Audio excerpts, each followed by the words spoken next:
Alright, good evening, everybody. So, link in the description. I'll probably get some heat from one side or the other, but sex and gender are different things, and this applies to only humans. And I'm going to tell you why. I'm going to be clear, I'm not like a fucking advocate, and I'm not a transphobe, okay? I'm just going to explain it. Now, obviously, the video I'm referring to is basically people like to call in and say that, basic biology, all that crap. And, obviously,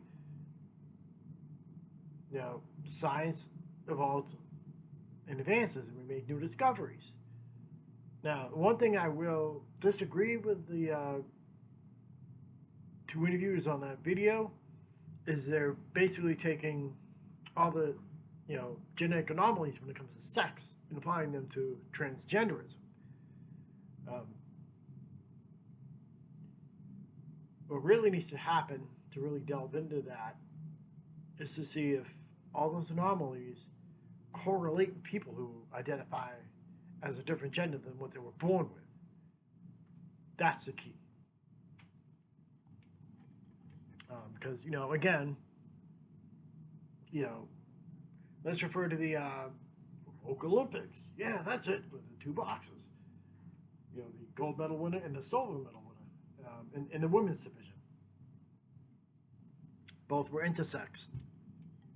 And I believe they both had the same condition or something very similar to where both had XY, but, when they were born, doctor looked at it, assessed them, and assumed sex.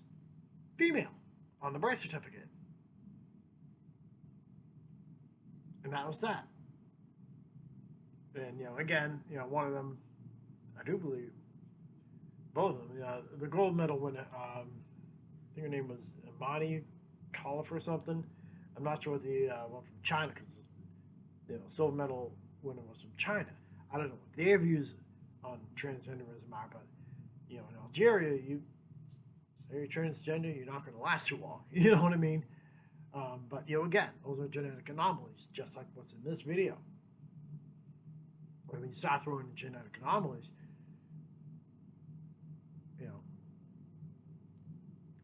that's just a whole nother monkey wrench into the equation. But, I want to be clear. I don't care what people identify as or any of that stuff or how they live their life. If you're not hurting anybody, you're not fucking having this fucking I'm right, you're wrong mentality. I'm right, you're wrong, because there's enough of that going around anyways, especially white people, they suck, but anyhow, going into it, I went to college later in life by choice, and my major was, ironically, biology.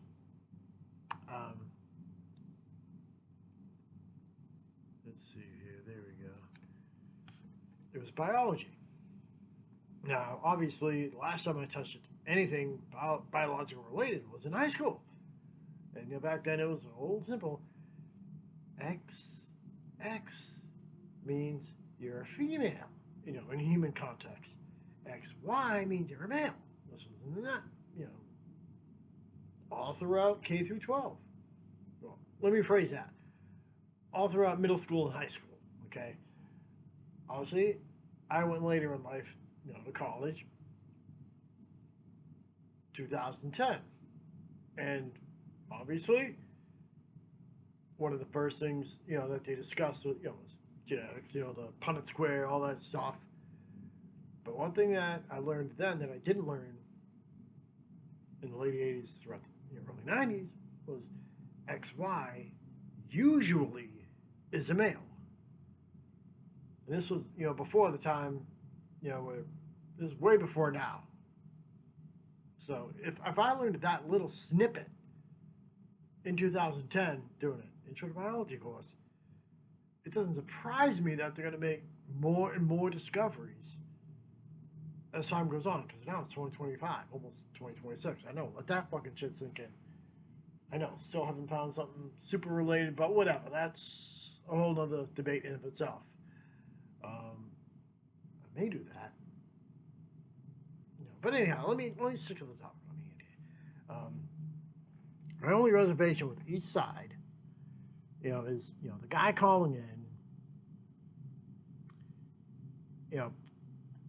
probably only took the whole basic biology,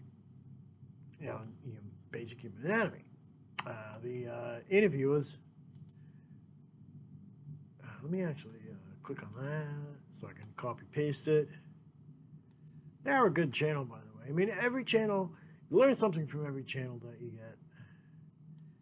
Actually, let me fucking back up. I think I clicked the wrong link. Again, if sex and gender are the same thing as you claim, Ulrich, then in the case there of we go. Swyer syndrome, you have to say that either they are a man because they have XY chromosomes, which means some men can give birth, or you have to say that they are a woman because they can give birth, which means some women have XY chromosomes. Which one is it? So that was what I was going to pull. That one specific line, so perfect timing. The problem with that side is they're trying to fucking argue that all those apply to people who are trans. I can kind of speak on this a little bit, because I have trans in my own family.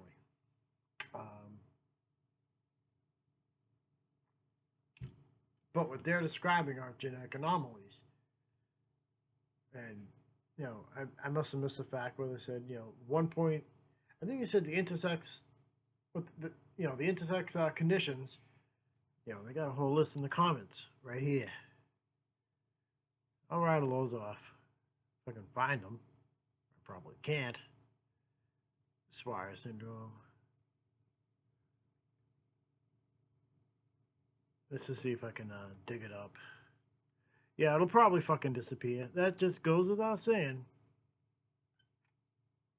It just goes without saying that when I want to look for the comments that I'm looking for, it's just gonna fucking crap out on me. So we'll leave that one alone. But there are a number of intersex conditions that do exist, amongst the human race. And again, they're genetic anomalies. And according to these two, they make up 1.6%, percent of the population. And according to some trans bloggers, they make up about 1% of the population. Now, here's what I would find very interesting. If there is a correlation between the genetic anomalies, the amount of people who identify as trans, do they line up in any way, shape, or form? Or do people, or the alternate hypothesis will be that there's either negative or no correlation at all. Where somebody who says, I'm trans, they were born with perfectly healthy, functioning, whatever, and they had stuff yanked and removed and cut, put it, whatever. That would be, interesting to see. I know a while back I did a video regarding, brain scans. Way back, you can find that video. I sure as hell don't have enough time to rifle through all my videos, which I'm trying to go through my channel and clean up. But you get my point.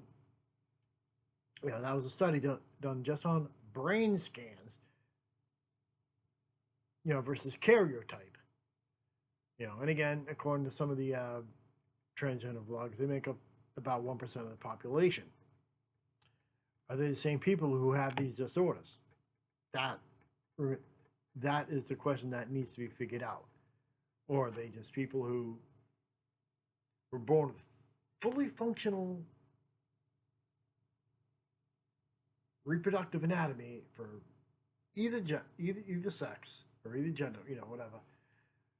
And the term gender, we only use that for humans.